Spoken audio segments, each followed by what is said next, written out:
PhD.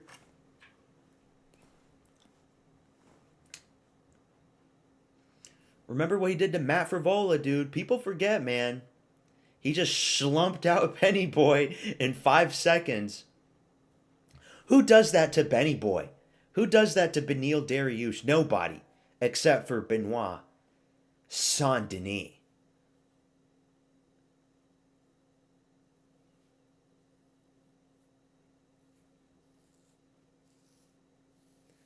Now, I would like to see Topuria versus BSD one day. That would be a good fight. And by good fight, I mean Topuria knocks him out in the first. Easily knocks him out in the first.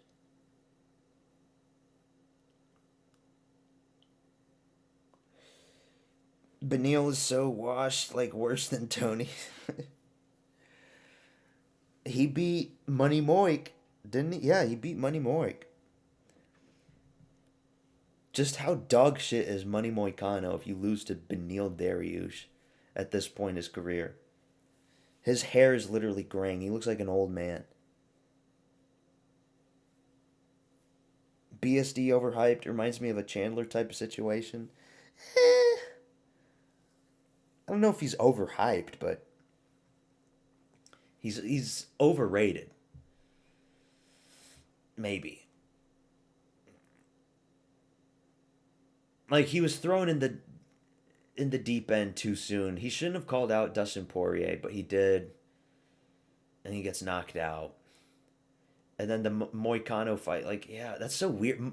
Dude, Money Moik is so fucking weird, man. There's fights that he shouldn't win, and he wins them. And then there's fights that he should lose, but then he wins them.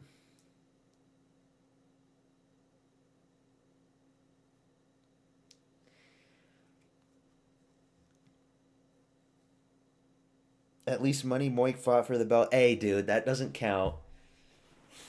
That was Sarukian's fault. Armin was trying to impress Nina and cracked his back a little too much. In reality, he probably missed weight.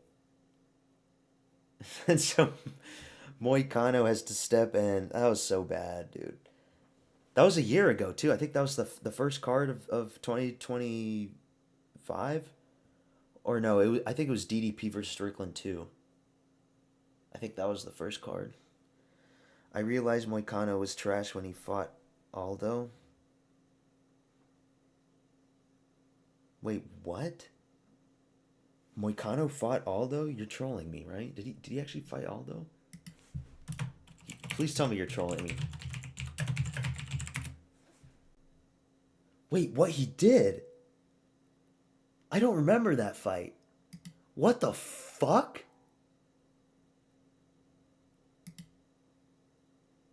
He got knocked out by Aldo in the second round. What the fuck?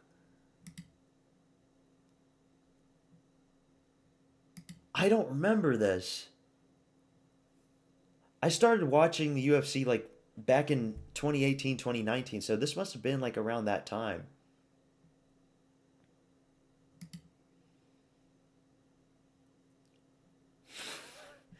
How do you lose to a fucking bantamweight? Oh my god, that sucks. Dan Hooker's walking out though. MMA math, man. Yeah, MMA math.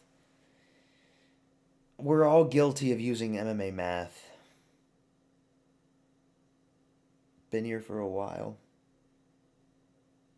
How long have you been watching UFC?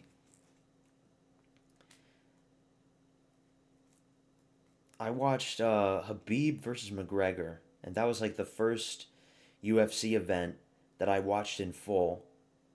But, before that, I would watch like knockout compilations of the UFC throughout the years. But I never really watched it live when it was happening.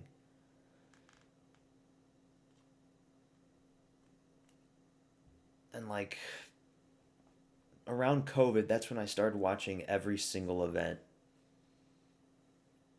And last summer is when I created my channel. So, I kind of like I progress. I have like different phases. I don't think I'll ever get tired. Maybe 2009 on and off. Damn, you're old. Damn, you're old, man. 2009, I was like a little baby. Well, not like a baby, but I was a little kid.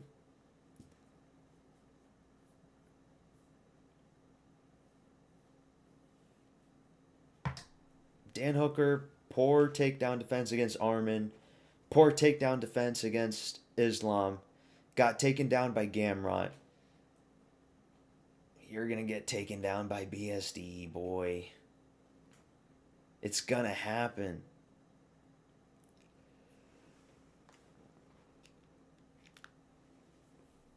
It's going to happen, man.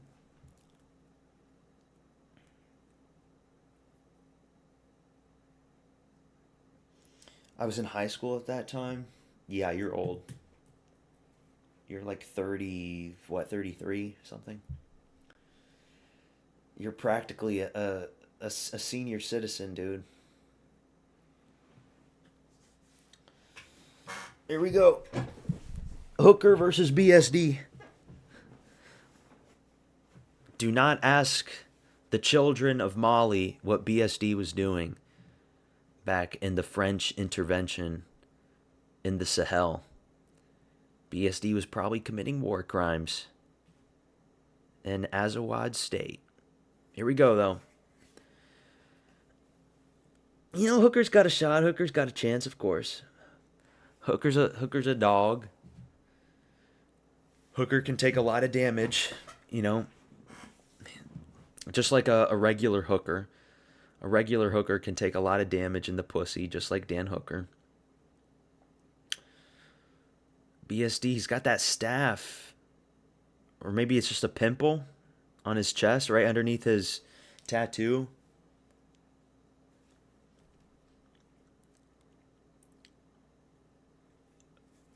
Benoit. God of War. You ain't Kratos, little man. You ain't Kratos. If BSD wins this, he'll be up there, though. He'll need one more top name, and then he can call for a title shot. After Sarukian gets his title shot. They might do Sarukian versus BSD after. I didn't think about that. Shit, that'll be a tough fight for both guys. I would still pick Sarukian, but that'll be tough. Hangman Hooker.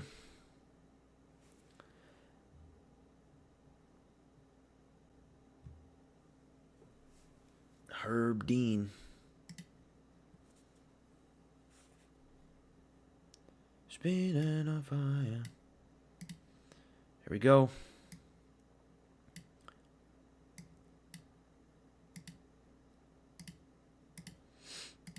Round one. Dan the Hangman Hooker versus BSD. Hooker already throws a kick. Throwing these weird kicks. Body kick from BSD. Tries to go for the single leg. Gets stuffed. Head kick from Hooker. Hooker's tall. Teep to the body from Hooker. Body shot from BSD. There he goes for the takedown. Going for the single leg. And he's got it. Oh my God. Dan Hooker tried to go for a guillotine. Teep to the body from Hooker. That was good from Dan Hooker. Oh shit. We might have a fight. This might not be a kick is grabbed from BSD. Double leg. He's going for the guillotine again. Oh.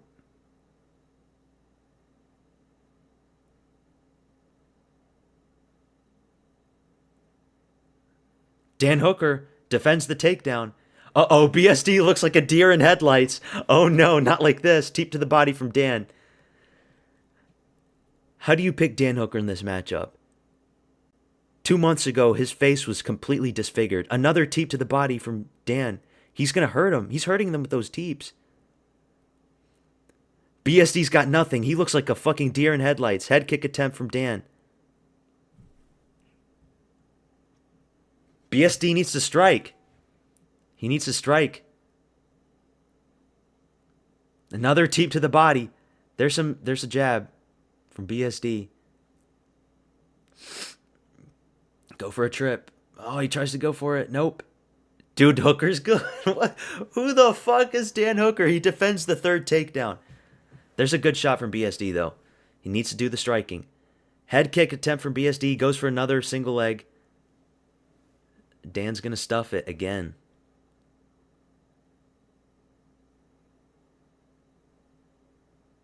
He defends the fourth takedown.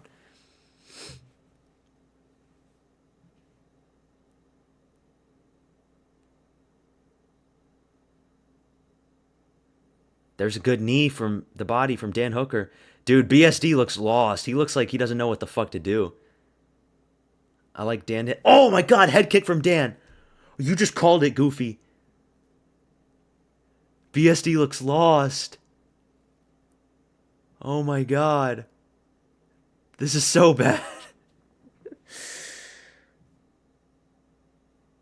Terrible takedown attempt from BSD. Oh, he's got the whizzer. Break that arm. Nope. Dan Hooker defends it again with the whizzer. But he doesn't look like he'll block it. He got hit with a good one. He's trying to go for these trips. He looks so... Okay, there he got it. He got it. He got the judo throw. He finally got the takedown. Here we go. 1 minute and 50 seconds left, though.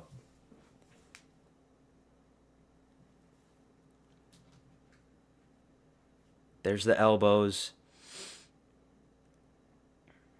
BSD loses to Armin. He loses to Ilya. Those are big elbows. They're short, but they hurt.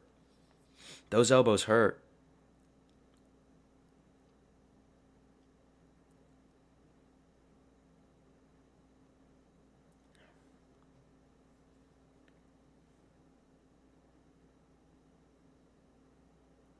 Kimura attempt? Oh, he's trying to go for the Kimura. I don't think he's going to get it, though. Dan's got it tight. He's not going to get it. Yeah. He escapes. And now they're back up on their feet. Uppercut from BSD. Knee. Elbows. Oh, shit. This is going to be a good fight. You can already tell. You can already tell this is going to be a good fight. Knee misses. Oh, good shot from both guys. Uppercut. Dude, BSD's going to get caught. He's just charging in with no defense. He got caught with an uppercut. He's getting tagged. He's going to get knocked out just like Dustin Poirier knocked him out. But another takedown. Another takedown from BSD.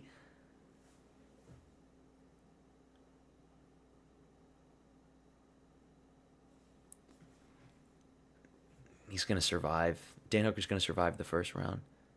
Get those elbows in. Big elbows. Oh. Another good elbow from BSD. BSD won the first round. Dan Hooker's bleeding a little bit on his forehead. BSD wins round 1, but dude, that was scary, man. That just goes to show how good of a grappler Armin is. BSD had a lot of trouble taking Dan down.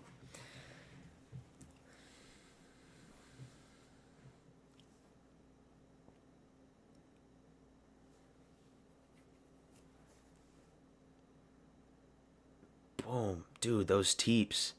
Ah, stabbed him.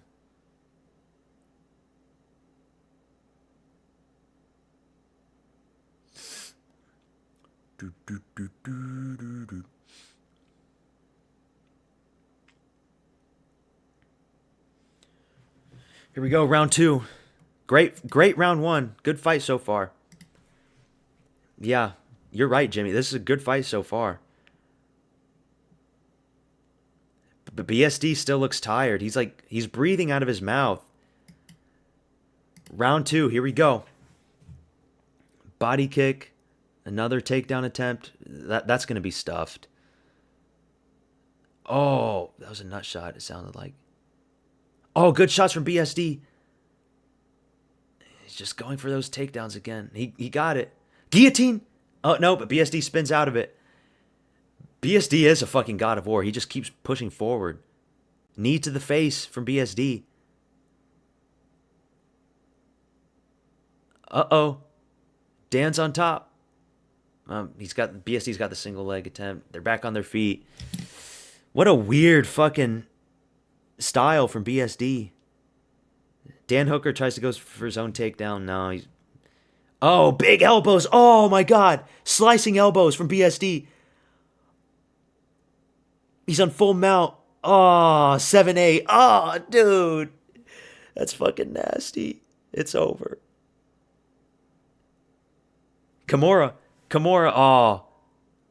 Straight armbar. No. He's not going to get it. Dude, how is Dan Hooker's not bleeding from his forehead from those elbows? What the fuck?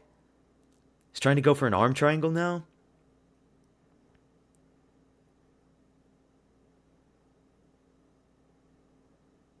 He needs to get off full mount if he wants the arm triangle.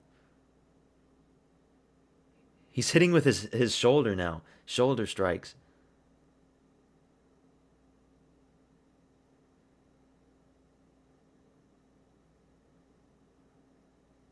Big elbows again. Another arm triangle. Go to the side. Step off. Oh, it's tight. Get that leg out of there. He's going to tap out.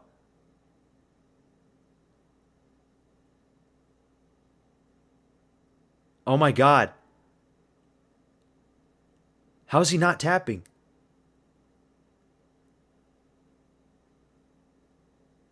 What the fuck? BSD still has... He needs to get his leg out of there. He doesn't know how to do an arm triangle. Oh, there it is. There it is. Now it's tight. No, he's breathing. Dude, what the fuck? Oh, that's so tight now.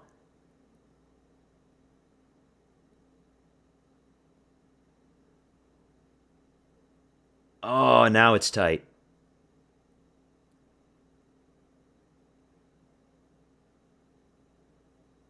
Nope. Nope, he doesn't have it. Oh, big elbows, dude.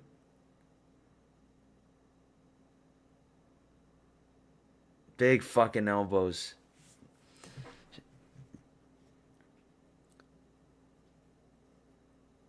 He doesn't know how to do an arm triangle. Oh, dude, Dan's bleeding all over.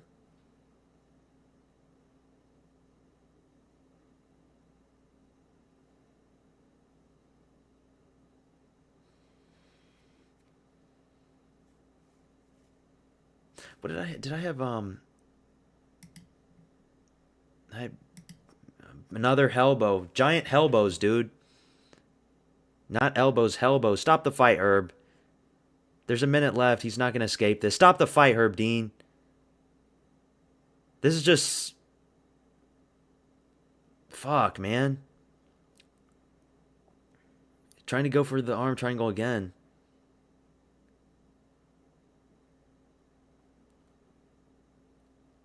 Now he's in full mount. More giant fucking elbows. Ah. Oh, this is just... Dude, Dan's still punching from the bottom, man. Fucking stop the fight. This is fucking bullying, dude. Stop it. Stop it. Stop the fight. Herb Dean. Herb Dean! Stop the fucking fight. He's done. There, it's over. Jesus, my God, Herb Dean. What the fuck? Herb fucking Dean. What are you doing? The fight was over. What the fuck? BSD has flaws in his game, though. BSD has flaws in his game. But, damn. Topuria brutally knocks BSD out. Who else knocks BSD out? Oliveira submits BSD. Holloway. I think Holloway could do a better performance than Dan Hooker. That was a good fight for as long as it lasted. But damn, somebody teach BSD how to do an arm triangle. It's fucking over for the Hangman. Oh no, Volk is next. That was sad, man. Yeah. That was sad for Dan Hooker. I don't know why he took the short notice fight. He just got elbowed and brutalized by Armin Sarukian not that long ago. So, like, space your fights out, bro.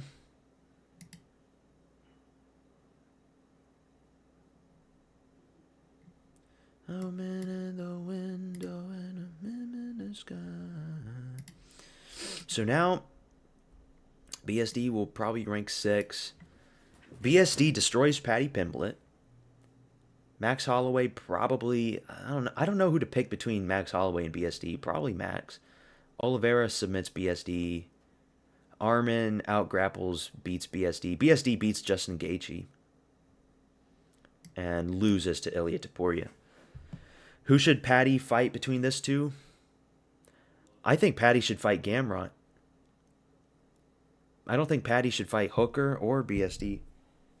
The best possible scenario for Paddy is for him to fight Gamrot. Right? Because Paddy, because of his Dana White privilege, he's stuck at number 5. He's not going to fight anybody above him. He has to fight somebody down. I think the Gamrot fight makes the best sense. Gamrot has pillow fists. He's mostly a grappler. So Paddy's going to be forced to grapple with Gamrot. It'll be a nice grappling match. Both guys are dog shit at striking. And because, like, if Paddy fought anybody else, he loses. He probably beats Dariush, and that's it. Their faces look similar after, yeah.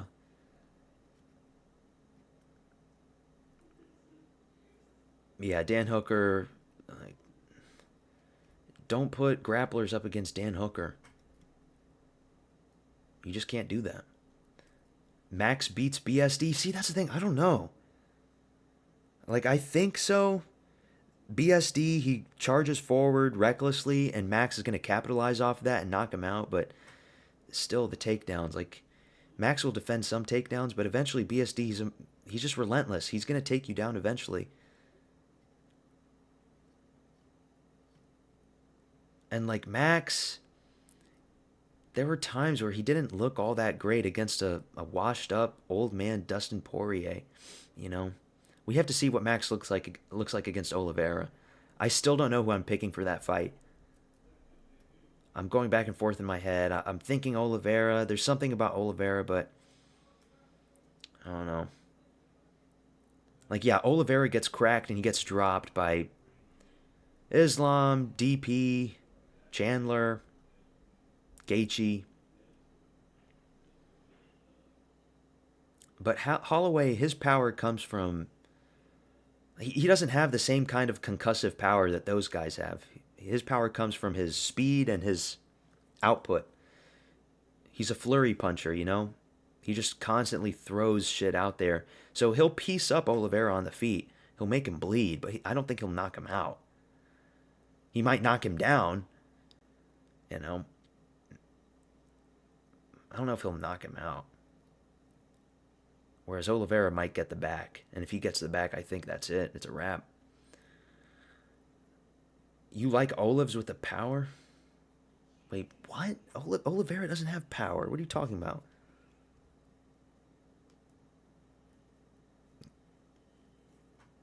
He has jiu-jitsu and submissions. I'm going to go take a quick piss break before this main event happens. So I'll be right back.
Okay, I'm back. Um, who does BSD fight next, though? Realistically, I think they're gonna push for the Armin fight. They're probably gonna push BSD versus Armin now, because they have to do Ilya versus Gaethje. That's probably gonna happen in June, and the UFC Dana does not like Armin. That'll be a good fight. I am picking Armin though, and at that point they have to give him a title shot at the end of the year, right? And then Ilya probably is gonna duck and move up to 155. I don't know. I don't know. But there's not really much left for BSD in the top five. They're not doing Pimblet. That makes no sense. They're not going to do the loser of Holloway and Oliveira. And that means Armin's the only guy that's left. It's got to be Armin. BSD versus Armin. Armin destroys BSD. Feels like Olive swings hard, maybe not the most powerful, but he goes for power shots. I have to disagree with you on that, man. Like, yeah, he knocked out Michael Chandler, but since then, who did he knock out with his fists? I can't even remember.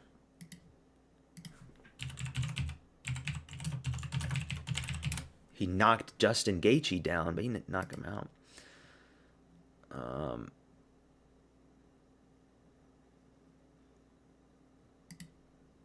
Let's look. I forgot about the Dariush fight. Okay, Dariush is a bum. Yeah, Michael Chandler. It's mostly submissions. I'm kind of thinking that Oliveira might just get Holloway's back and submit him. And how old is he? 30. Oh, 36. How old is Max?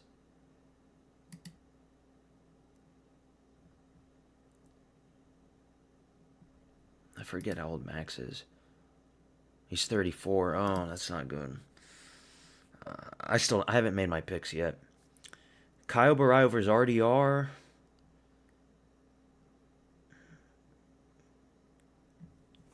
Who do you pick for that one? Just because RDR had a shit fight against Allen doesn't mean that you should be picking Borayo because of the last fight. You have to think more stylistically. They're doing a rematch with RoboCop and Ferreira.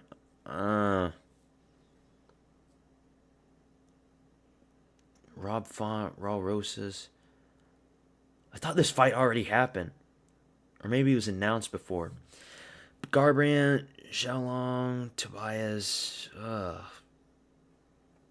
Cody Durden, Niam Jargal Tumdembero, Dante Johnson, Dusko Todorovic, Suma Derji. You know, this card isn't all that great, I have to admit. UFC 326, it's not the best card. It's kind of a stinky card. We have UFC fight nights in Qatar that are better than this, you know? And this is just for BMF, They need to announce Aspinall versus Gane too.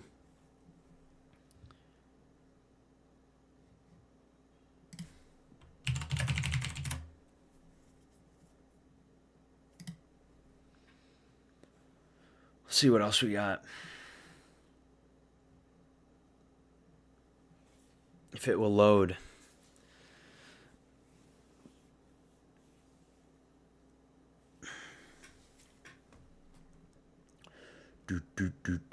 We got Batista Oliveira next week. Albazi Horiguchi. Almeida versus Koniev. Ugh. I don't want to see Almeida ever again. Oleksiejczuk versus Barriol. You know. Comeback tour for Mikhail Oleksiejczuk, maybe. Gene Matsumoto versus Farid Basharat. Dustin Jacoby versus Julius Walker. You gotta pick Jacoby for that one. Jacoby He just knocked out his past two fights. He brutally knocked out two Brazilians. He could easily knock out a third. Okay, we gotta think more stylistically. Julius Walker, he's that 6'5" guy that did nothing against Alonzo Menefield. I'll probably go with Jacoby. Morano Donchenko. That's a Donchenko lock. Bruno Brazil versus Souza. Ew. Okay, so both Basharat brothers. This is the guy that, dude. Doesn't this guy look like Rufy? This guy looks just like Rufy. This is the guy that got sent to the Shadow Realm by Ricky Simone. I think that was the Basharat, or it could have been the other brother. Nobody else needs to fight under Max or Olives, though. What are you talking about?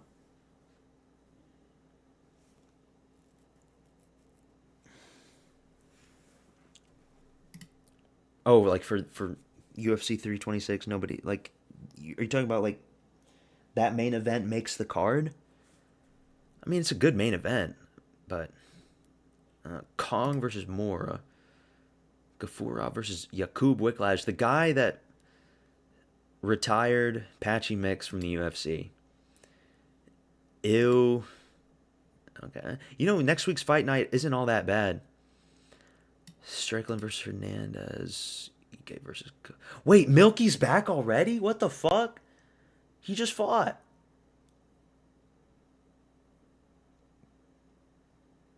UFC 236 is so bad. You mean UFC 226. What's up, Moster? What's good, bro? I'm doing good, man. How are you? We're about to watch Volk continue his legacy and send Diego Lopes back as a contender. Diego Lopes will never get another title shot unless he wins his next 3 fights. How are you, my friend? We're just looking through these next few UFC cards. Spivak versus Delija. Smith versus Ko. This is a tough fight to pick. I've been talking bad about Koreans and East Asians in general, but this guy's legit. Beats Oban Elliott, beats Phil Rowe, but Jacoby Smith has a background in wrestling himself. I don't know who to pick for that one. I might go with Ko. Jacoby Smith, his last fight was it Nico Price, I think? He was like a minus 2,000 favorite, and he didn't look all that good up against Price. Zachary Reese is back up against Michel Pereira. And Jukwani versus Carlos Leal. That's a tough one to pick. Odie Osborne versus Alibi Adaris. You got to go for Adaris. Correa versus... Ew, Garul. Nora Cornhole. Nora Cornhole. She's going to show her brown cornhole. Vanderford versus Lebos Noyani. That's the Contender Series guy that had that really beautiful knockout.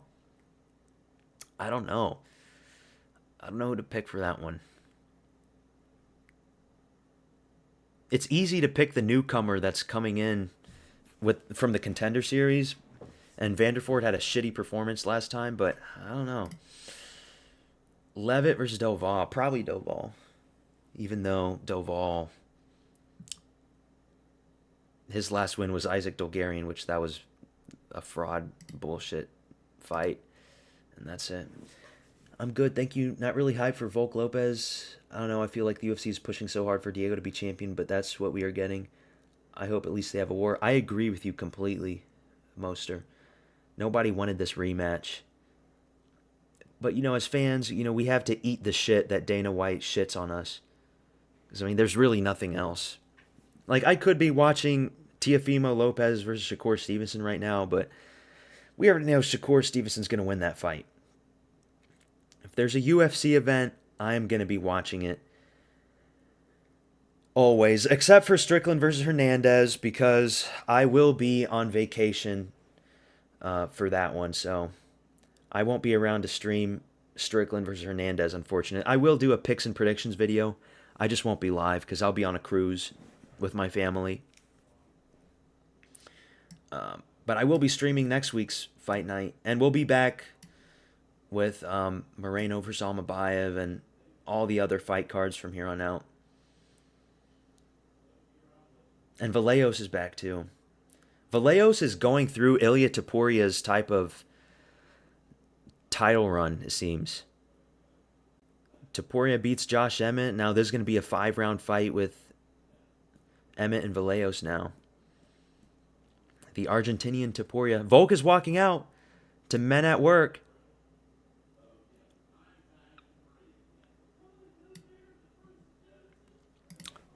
Let's go, dude. Thanks for everybody for tuning into the stream. Goofy, Moster, Jimmy. All you motherfuckers, welcome to the abyss. Volk is walking out. Can you feel the thunder? Vegemite sandwich. She said, do you come from a land down under? Dude, the crowd's going wild. Volk's got this in the bag. Come on. It's always nice to see Volk. I know it's not a hyped up title fight. It should have been Lerone Murphy. It could have been Evloev. It could have been Sterling. But it's nice to see Volk. He's one of those fighters that you're going to watch no matter who he fights. But yeah, you're right, Moster. It's not a hyped up fight. It's not like Cyril Gane versus Aspinall where you want to see that title fight. You want to see what happens. You want to see what happens with Chimaev and DDP. You want to see what happens with some of these guys where you just don't know what's going to happen. This one, you just know damn well if Lopes wins this fight, they're doing the trilogy. And that's what's shitty about it, because we don't want to see this a third time. If Lopes becomes champion tonight, just move on, We don't want to see a trilogy, even though we know we're going to get it. And we're going to get a trilogy with Volk, who's going to be even older and slower, and we just have to watch him get brutalized again by Lopes, who's going to be even better next time, So I'm hoping Volk knocks him out here and now in round 2, but I got Volk by decision. I think Volk by decision's the safe pick. Can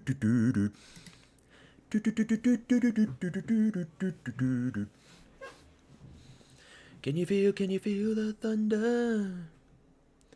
You better take cover. I think also that the reason why they did this fight is just because the UFC, as a company, it's not like a quota system, but they have to do events in certain countries. They have to do certain events in the Middle East. They got to do fights in the UK every once in a while. In East Asia, they go to Macau. They did one in Shanghai last year. They do it in Singapore. And they do them in Australia now more frequently because we're getting a lot of Australian fighters, Kiwi fighters, Pacific Islanders. So they had the slot for Australia, and they just said, fuck it, we have to have Volk on here. And they probably thought Volk versus Lerone Murphy was very risky for Volk to lose based on Murphy, because Murphy has a boring fighting style. Despite the fact that he brutally knocked out Aaron Pico. Before that, Murphy was very boring. Let's just be honest. Murphy was the featherweight Leon Edwards. And nobody wants to watch Evloev. Evloev, the casuals don't know who he is. Very boring fighter for the casuals. So they want to do Diego Lopes. That's what I'm thinking. They need to milk it. Volk won't be around that long. Yeah, that's exactly why. Volk's not going to be around. I think he also has max 2-3 more fights in the tank. What is he, 37? Yeah, he's 37. And, 37, not super duper old. You're not Cub Swanson old, but you're not in your prime anymore as a featherweight when you're 37. I think 155 and below, all those divisions, lightweight, featherweight, bantamweight, flyweight, mid to late 30s, you're not going to last that long. It's a young man's division, Volk did get dropped the first fight. He did at the end of the second. It was scary. He did get dropped. The fight's about to start, though. This shit's terrifying, man. I just think, like, I'm hoping Volk goes for a more takedown heavy style in this fight. He doesn't need to trade. He's got his good jab. Pop the jab. Stay off the center line. Don't get caught with a straight right like you did in the first fight. And keep your distance, and he'll win. He just needs to survive, and he'll win on points. The more you get KO'd, the easier it's going to be to KO you the next time. Kinda. But you could have made that argument for the first Lopes fight. We'll see what happens. Weasel had the best take that Diego's footwork is bad. I have to watch his video. I don't watch the Weasel. If Diego cuts off the cage, focus in danger. Diego's definitely going to come in with a new game plan for sure. We just have to see what kind of game plan it is. If I was in Diego's shoes, I would go for a more kick-heavy approach. More body kicks, more teeps. Switch it up to head kicks. Because Volk is vulnerable to head kicks, as Islam Makhachev showed. I don't see Diego catching Volk with a big hook inside the pocket either. I don't see that happening. If Volk gets caught, it'll have to be a monstrous straight right hand.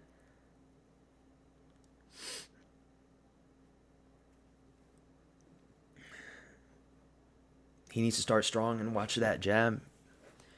Volk has a good jab. Volk was popping Diego's head back in that first fight. As the shorter fighter with less reach, I think he's going to do the same in this one. And he's in Australia.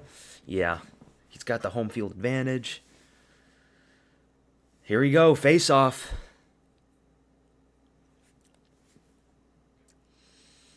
Oh shit, let me get ready. Fight's about to start in like 30 seconds, guys.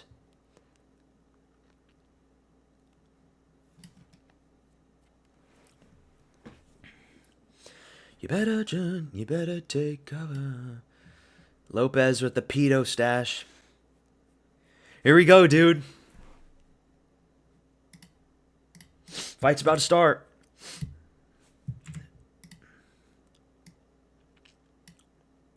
Round one.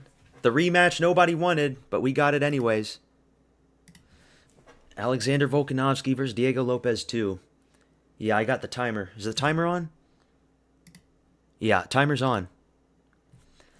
Okay. Volk looks similar age to 9 months ago. I mean, 9 months, it's not that long, Nobody's landed anything yet. Leg kicks both missing from both guys. Leg kick misses from Volk.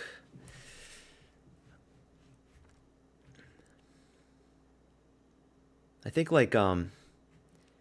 Volk's fight with Brian Ortega and Yair Rodriguez, when he has them up against the cage and he just scoops them up with that double leg, he could easily do the same with Diego Lopes. Like, he could bully him with the ground and pound. That's why he needs to go more takedown heavy in this fight if he wants to win. But not much has happened so far. Feeling out process for both guys. Diego Lopes switching his stances. He's got to be careful. Inside leg kick from Volk. Yep, takedown attempt from Volk. Oh. Diego caught him with a right. Leg kick misses from Diego. I'm saying, yeah, just because Volk didn't get that takedown, just keep that on the back of Diego's mind. Keep him worried about it.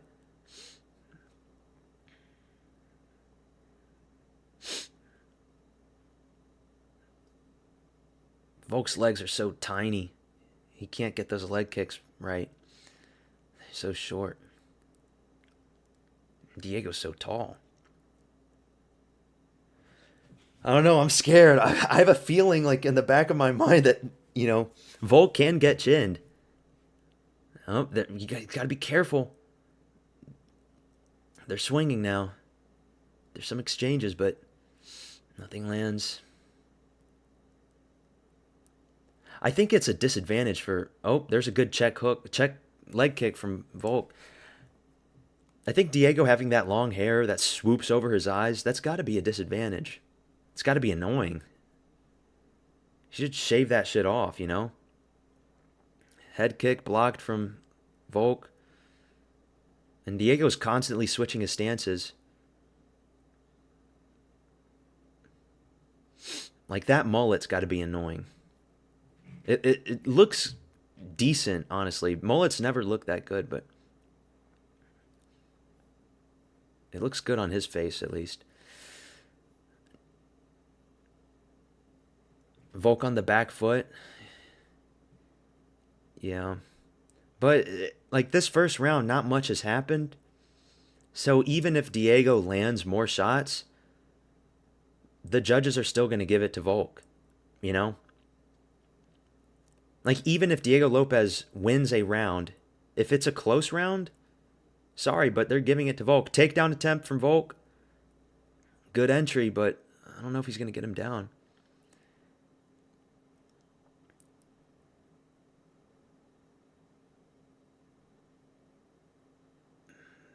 Up against the cage in the clinch.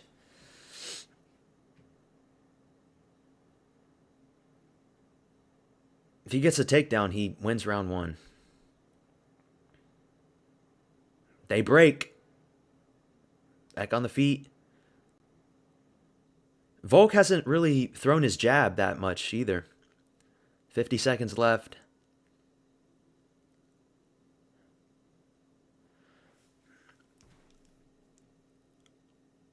Dude, it's scary, man. Because Diego can explode. Ooh, good counter hook from Volk. Good jab. There's that jab, man. That jab is so fast from Volk. He tried to do a trip. Diego smiling. A leg kick from Diego. Body kick from Diego. Partially lands.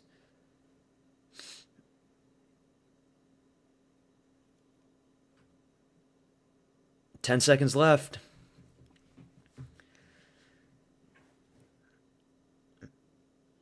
Ooh, big body kick from Diego. But round one's done. They gave that...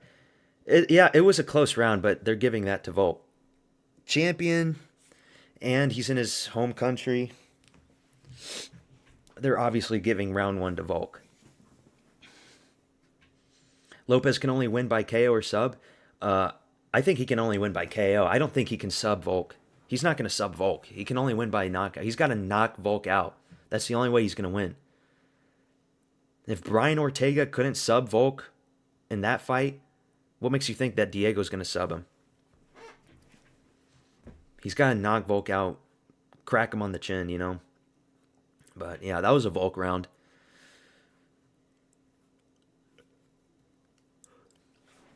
Let me get ready. Round two. You better.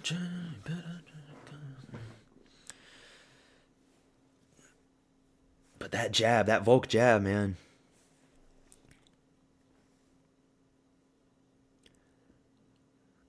Here we go. Round two. Let's see what happens now.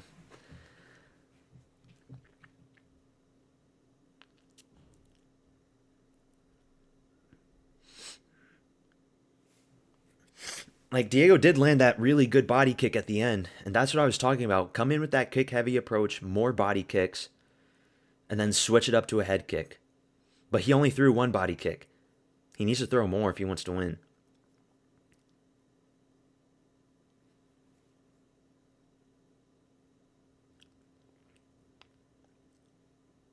Watch those fingers, Volk. Keep those hands closed. There's a blitz. And that's the thing with Volk. He likes to blitz. And, oh, it's scary because he could get caught. Because remember, Ortega blitzed against Lopes and he got caught.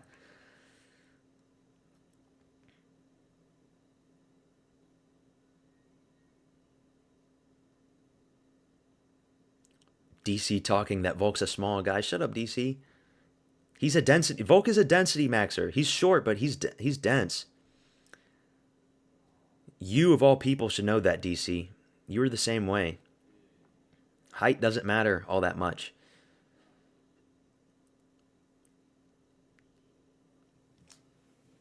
Not much happening so far. There's a good kick from Lopes.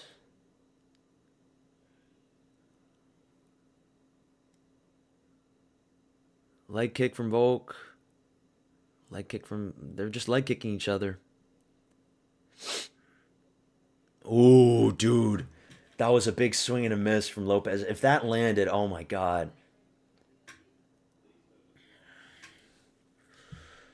I'm so scared, man. Because, you know, it can happen at any moment. Volk could just get chinned at any moment.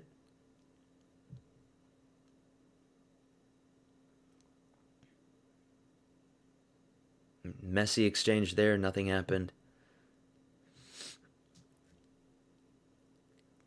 Step in and jab him, Volk. Body kick from Lopes.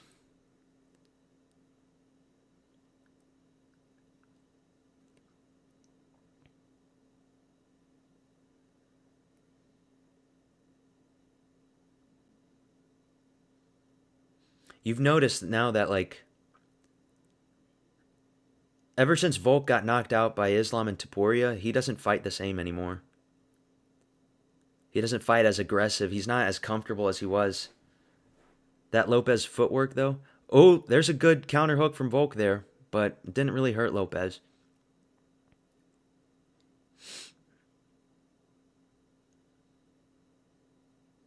Yeah, his footwork isn't all that good.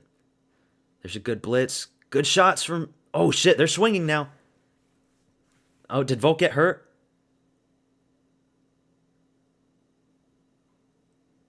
Looks like Volk got his eye hurt again, just like the first fight. Oh, big shot from Volk there. Lopes ate it, though.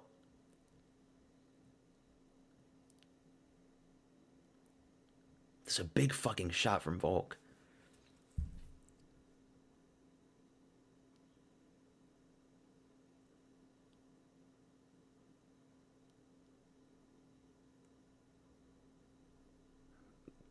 Good exchange there from Volk. He went up top and then went to a low kick. You know, these rounds are close. It's a competitive fight so far, but you just know they're giving it to Volk on the points if this goes to decision. There's a good shot from Volk. Oh my god, that body kick looks like it hurts from Lopes. That might slow Volk down in the later rounds. Those body kicks add up. Single leg attempt from Lopes. What the fuck? Guillotine. Oh my god, guillotine. No, it's not in. It's not in. He loses it. Imagine if he got that. Who's got the best cardio in your opinion? Between these two fighters, Volk. But I mean, Lopes has cardio too. And now Lopes is on his back, but there's only 10 seconds left. He's not going to get anything. Volk any day. Lopes will push through anything, though. Rear naked choke. But no, round's over. Round 2, Volk. Volk's winning the fight so far. So there's still 15 minutes left, though. It's a good fight, you know. It's always nice to watch Volk fight. It's always nice to watch him fight.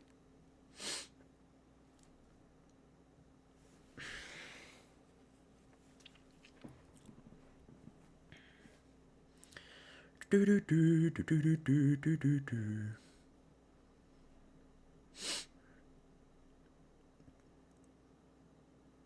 yeah, it was weird. Lopes went for his own takedown. 2018, I guess. Yeah. And Lopes does have a good chin.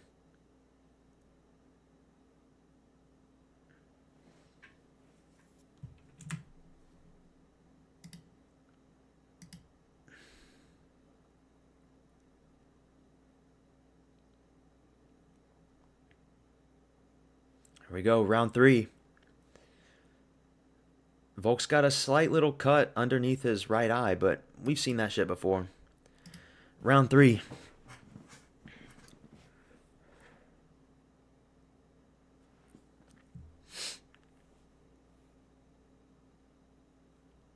There's a good leg kick from Lopes.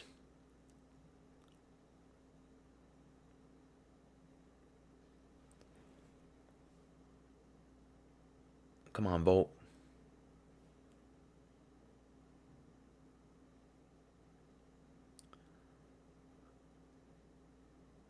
Aussie, Aussie, Aussie. Oi, oi, oi.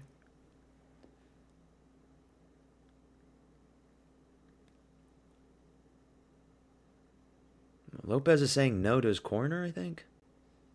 I don't know what that was about.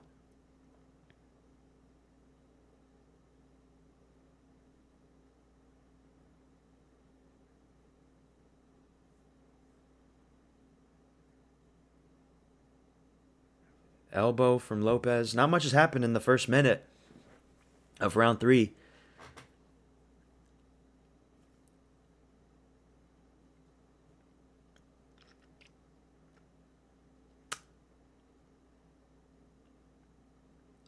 Lopes, I mean, this is really last chance in a very long time for a title shot.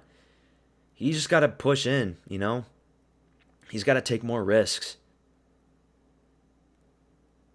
If he doesn't take risks, he's going to lose.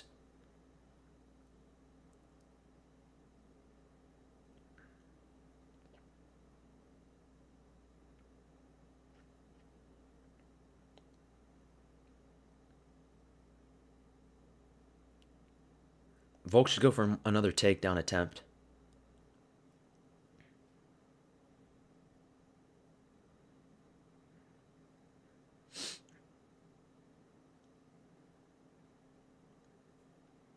Not much has happened. Swing and a miss from Lopes. Okay, they're in the clinch. Let's see what happens. Elbow from Lopes. Jab from Volk. That jab is so good.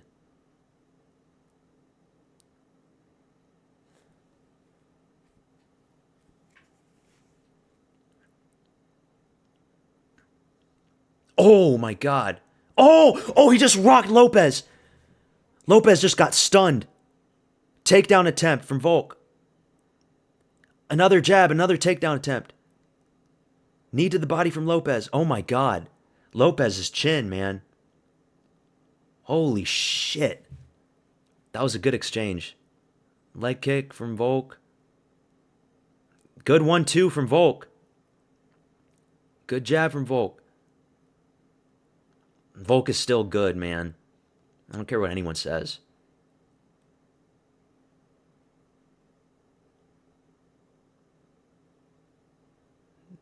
Swing and a miss from Volk twice. Those are big swing and a miss. Don't look at the clock, Volk. How the fuck did Diego Lopes was still standing on his feet after that counter hook, man? That was crazy. That should have dropped any other featherweight on the roster.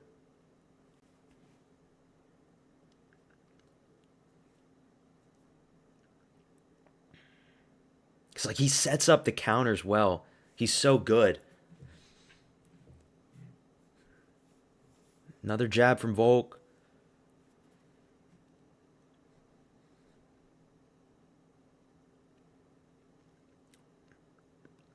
Lopes isn't landing anything upstairs either. He's just going for leg kicks, body kicks. Like, he's got to land upstairs as well.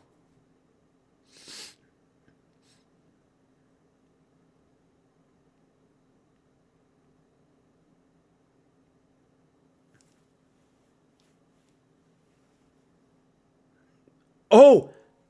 Oh, no. Volk just tripped. I thought Volk got dropped. Volk tripped. He just tripped on himself.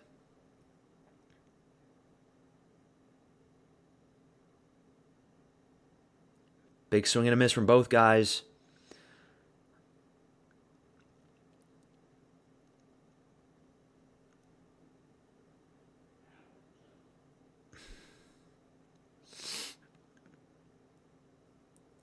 Ten seconds left. Volk's going to win the third.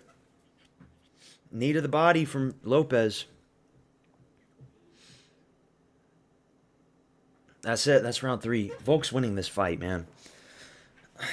Volk's winning this fight.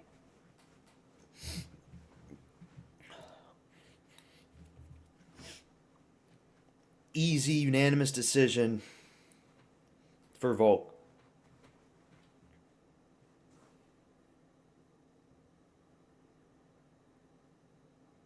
Yeah, he slipped.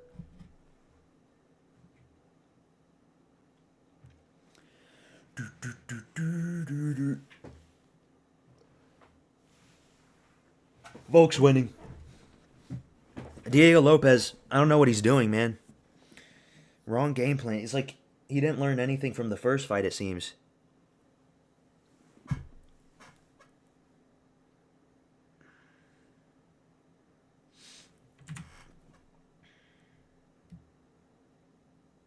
Oh, it was? Oh, he did get knocked down. That was not a slip. It was a check right hook. But it was like a flash knockdown. It was legit. Never mind. It looked like he slipped. Here we go, round 4. Championship rounds. Yeah, he got caught. But it was like a flash knockdown. Volk's still fine.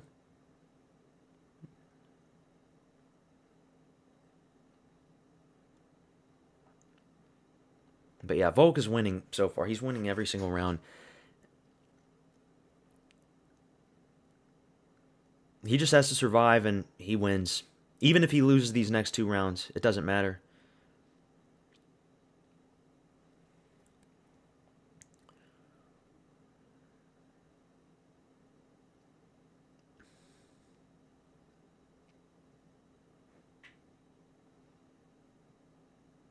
Inside leg kick from Lopes.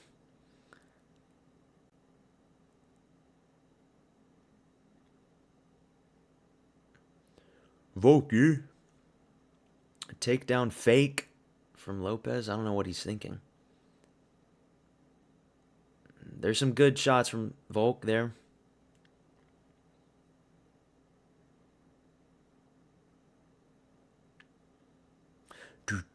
Leg kick from Volk. Popping him with that jab. Another big right hook from Volk. It's like an exact replica of the first fight. Let's send Max back down to 145 for the 4th fight. Yeah, you know UFC will be wanting to do that for a numbered main event, sure.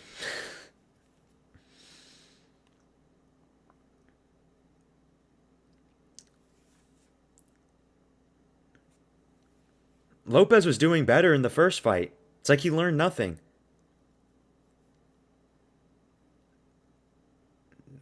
Lopes in that first fight got a knockdown in the second.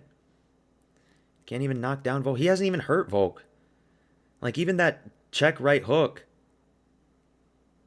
was a flash knockdown. Body kick from Lopes. They're exchanging more now. Volk's still got to be careful.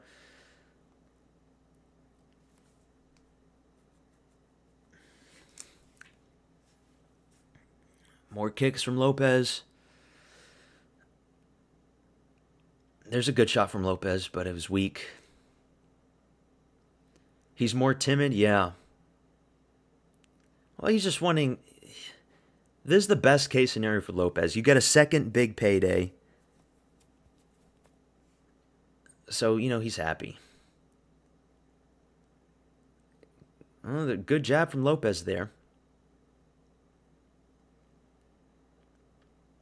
He needs to move forward so much more. Yeah, he's not putting the tempo on. Pops his head back again with that Volk jab. Like, he doesn't want it. He's not hungry. He needs to take more risks. Like, I'm sorry, but he's... Round 4 is going to be over, and then that's it. He just has round 5. You can't rely on round 5. You should have been doing this in round 2.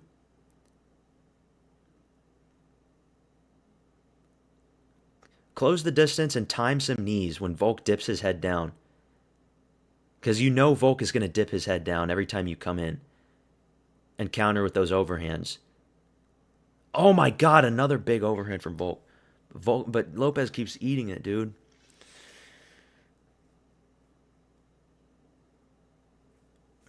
Leg kick from Volk. Oh, nut shot from Volk.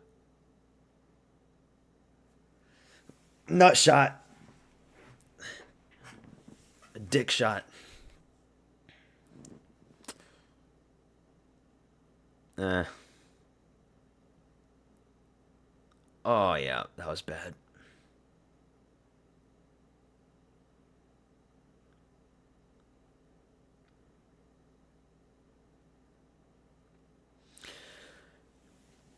It's over for Lopes, I think.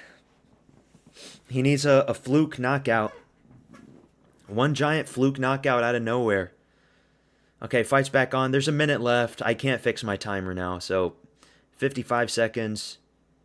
54, 53.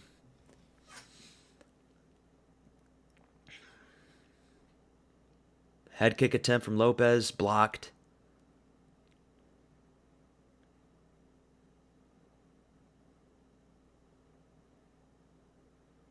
Big elbow from Lopes, misses. Lopes is just missing. He's getting out jabbed, outranged by the much shorter fighter. Lopes just lacks the basic fundamentals, it seems. He's got the reach. He's got the height. Oh, they're swinging. Oh, shit. They're swinging. Oh, shit. 10 seconds left. They were swinging, man. Oh, dude. He trips on his head kick. Volk is winning every single round, dude.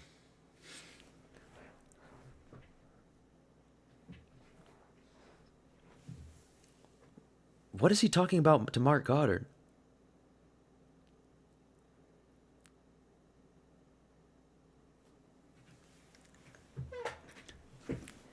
Hey, we saw Leon Edwards versus Usman 2. We remember what happened that one. Usman won every single round. Okay? He was winning the fight, and then he gets head kicked to the shadow realm. I don't want to jinx it. I hope this shit doesn't age bad, but Volk is still open for that head kick. If Lopes can throw that head kick and knock Volk out, oh my god. Nah, it's not going to happen. Volk's going to win unanimous decision just as I predicted, dude. Here we go. Let me get the timer ready. Round 5, fifth and final round. We already know what's going to happen.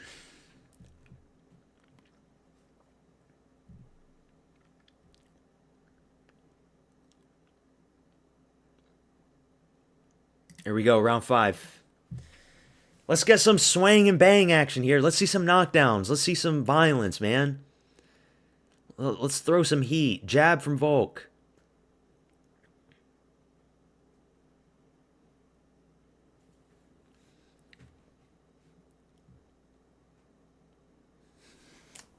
Leg kick from Lopes. Oh, Lopes. I think Lopes hurt his knee or something. I think Lopes' leg is fucked. He's moving weird, I think.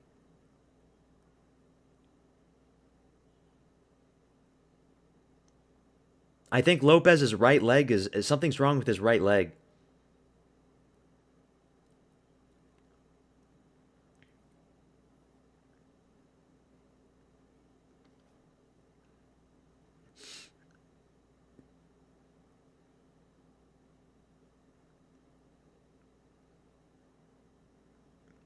Is it when he tripped at the end of the 4th? Single-legged takedown from Volk. Card was a little soft today. Yeah, it was a little soft. Yep. Lopes hurt his leg. Or it was his foot. Yeah, this card was kind of crappy, let's be honest. I mean,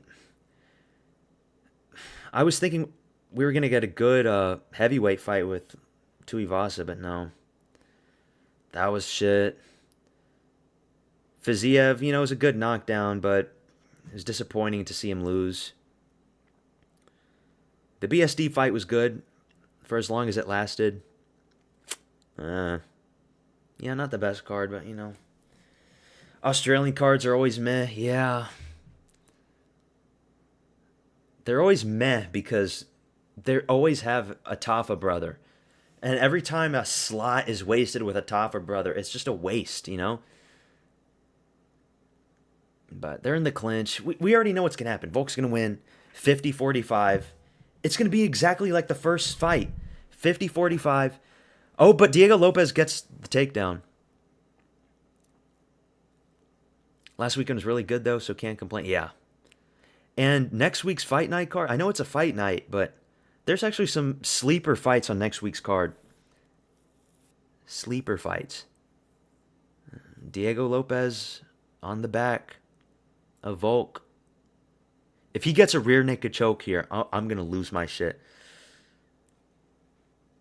Also because taxes, a lot of fighters don't want to fight in Australia. I didn't know that. Yeah, it's like a very tax-heavy country, I guess.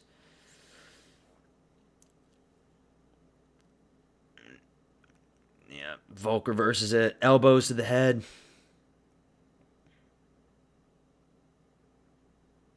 A minute 50 left.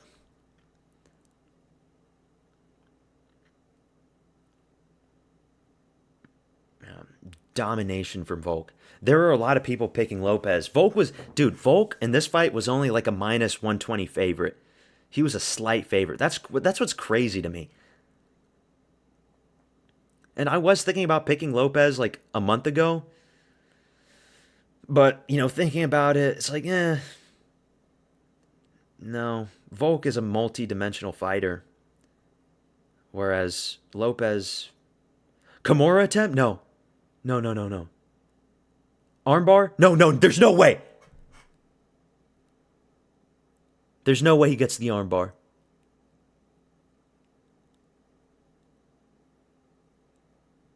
Imagine if he gets the armbar in the last minute.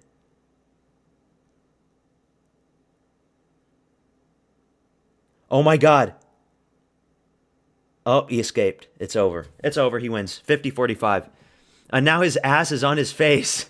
Fart on him, Volk. Fart on his face, dude. Fart on him. Shit on his face. Twerk on him. And he's cheering, dude. Oh, dude. If that was like a lot of other fighters, other fighters would have gotten to that armbar. It's over. Come on, stand back up, have a final exchange. Nah, there's no heel hook. 37-year-old Alexander the Great Volkanovski, 50-45, dude. Easy. Easy for Volk. That's what I'm saying. Like, Volk is a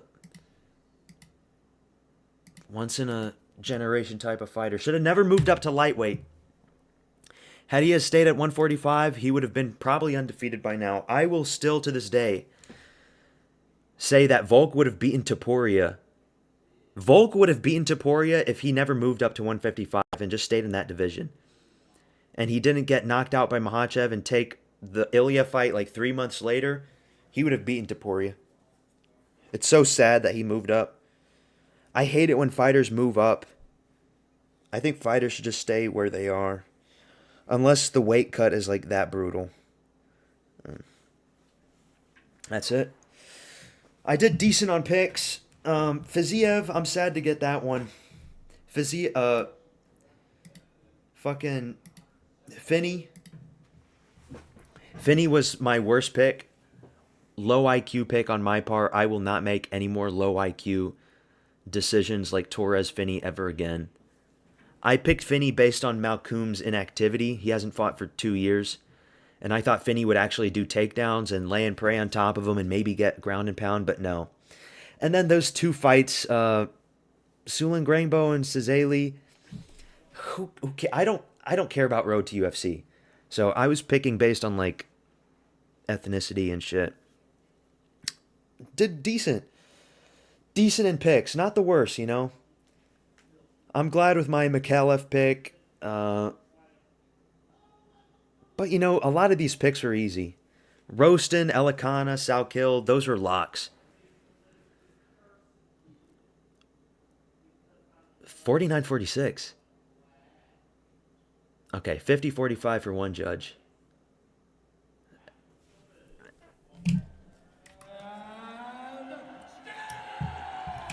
There we go.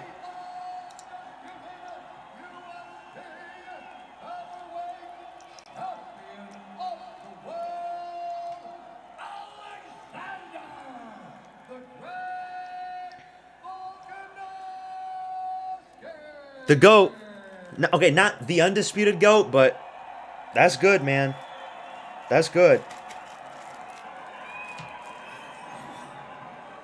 I'm here with Alexander. Who he fights next? I want to. My dream fight for Volk at this point. I'll be honest with you. I don't really want to see Lerone Murphy, but that's just me personally. Evloev, I would be interested in that stylistic fight. I'm not gonna bother calling for it because I know the UFC isn't gonna do Evloev against Volk. Nobody's like casuals don't want to see Evloev. Casuals don't know who Evloev is. Let's do Sterling. I know Sterling doesn't technically deserve a title shot, but Diego Lopes didn't deserve it either. So just do Lerone Murphy versus Masvar Evloev in May. Announce that fight. In the meantime, do Volk versus Sterling. Sterling has a name. He's a bantamweight champion. He has multiple title defenses. Good grappler. Beat Calvin Kattar at featherweight. Beat Brian Ortega at featherweight. He lost to Evloev. But, like, I think they should do Sterling next. You know? Did Volk surpass Aldo in the title defenses? I don't know if he surpassed him, but I think he's higher up than Aldo on the GOAT list for sure.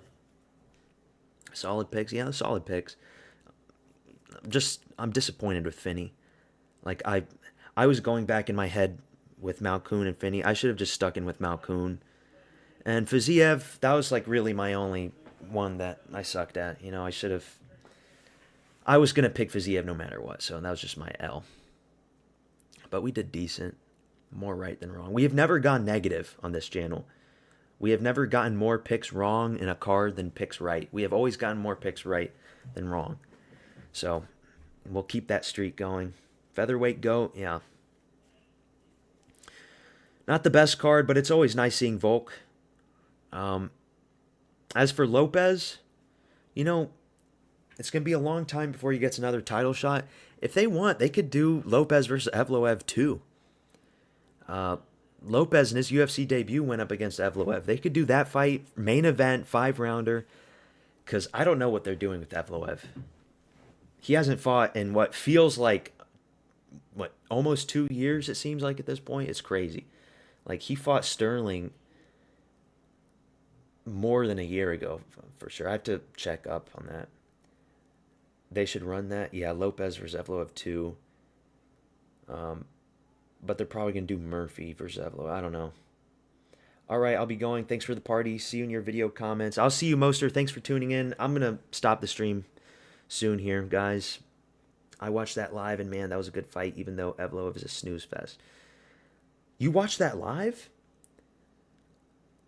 No, Evloev versus Sterling, that was actually a really good grappling fight. Highly technical, back and forth. You know, not all the fights have to be striking matchups. Like, they can have these good grappling exchanges, and it's really entertaining to watch. So, yeah, it was a good fight. Oh, Evloev versus Lopes. Yeah. I saw that fight once. Haven't watched it again, but that Sterling fight was good, too, if you didn't see it. Lopes, we'll see what happens with him, man. But now Volk. Volk, the featherweight GOAT. And he said, win or lose, he wants to fight again. And he won, so you know he's going to be fighting again. And he's going to be fighting in Australia again for sure. That's that, though. I'm ending the stream, guys. Thanks for tuning in. Appreciate all the support. We're close to 600 subscribers. If you haven't already subscribed, but I think all you guys are subbed. Need to give those grapplers like Armin and Evloev the shot? Yeah. But you know the UFC is scared about that. Like the UFC, Evloev, I don't think he has any submissions or any knockouts on his record. I think it's all decisions. I'd have to look at the regional fights that he's had, but I know in the UFC, Evloev, every single fight that he has is just by decision. They did earn it, though. Evloev's #1 contender right now. But, yeah, that's that. I'll catch you All in the next one. Peace out, guys.